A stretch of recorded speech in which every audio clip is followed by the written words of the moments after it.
দেশটা নয়তো কারো বাপের বিটা, করবে মন চাহিলে যখন যেটা।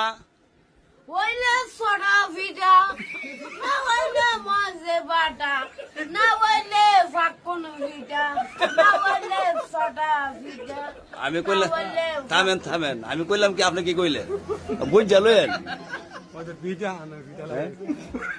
ভাই শুনছেন কি কইছে?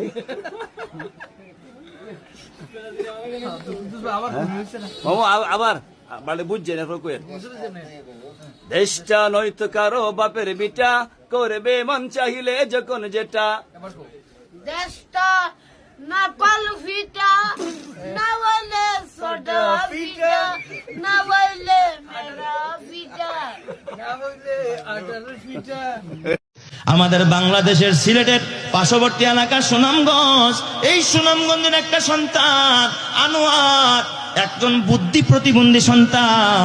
এই আনোয়ার ঠিক মতো কথা বলতে পারে না, ওর মা নাই বাবা নাই।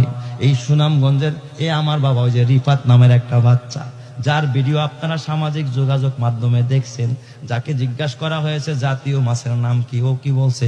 পাঙ্গাস। তার মানে জনম বেড়া খাইছে পাঙ্গাস, ইলিশ কি জিনিস বুঝে নাই, এই জন্য জাতীয় মাছ কয় কি? পাঙ্গাস। ওই রিফাত যেই মাদ্রাসায় পড়ে, ওর পার্শ্ববর্তী এলাকা, এই যে কয়েকদিন যাবত আমি দেখতেছি আনোয়ার বুদ্ধি প্রতিবন্ধী, ওর বাবা নাই, ওর মা নাই, ওরা 3 ভাই 1 বোন, 4 ভাই বোন, অসহায়। আনোয়ার বুদ্ধি প্রতিবন্ধী, কথা বলতে পারে না, দাঁতগুলো সামন দিয়া বের হয়ে যায়, চেহারার সেন্টার ঠিক নাই, মাথার সেন্টার ঠিক নাই, গায়ে কোনো কাপড় নাই। এই বাচ্চাটা মাঝে মাঝে বাজারে গিয়ে হাত পাতে, কেউ একটা রুটি দেয়, কেউ আবার দুষ্টামি করে গাল টান দেয়, চুল টান দেয়।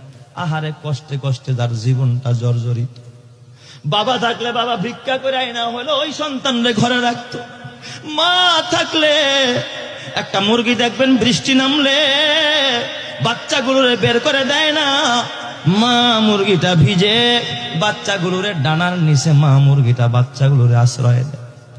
এই আনোয়ারের পরিবারে ওর মা নাই, ওর বাবা। এই 4টা বাচ্চা বড় অসহায়। এই বাচ্চাটা হাটে হাটে গিয়া মানুষের কাছে চায়া খায়, পোশাক নাই, কাপড় নাই, আহারে বুদ্ধি নাই, বুদ্ধি প্রতিবন্ধী একটা বাচ্চা। এই রিফাতের ওস্তাদ খবর পাইয়া গত কয়েক সপ্তাহ আগে আনোয়ারে উঠায় আনছে মাদ্রাসা, পোশাক কিনা দিছে, নিজের ছেলের মতো গোসল করায় দিছে। পৃথিবীর কোন এমপি গিয়া দাঁড়াইল না, মন্ত্রী গিয়া দাঁড়াইল না, কোন চেয়ারম্যান গিয়া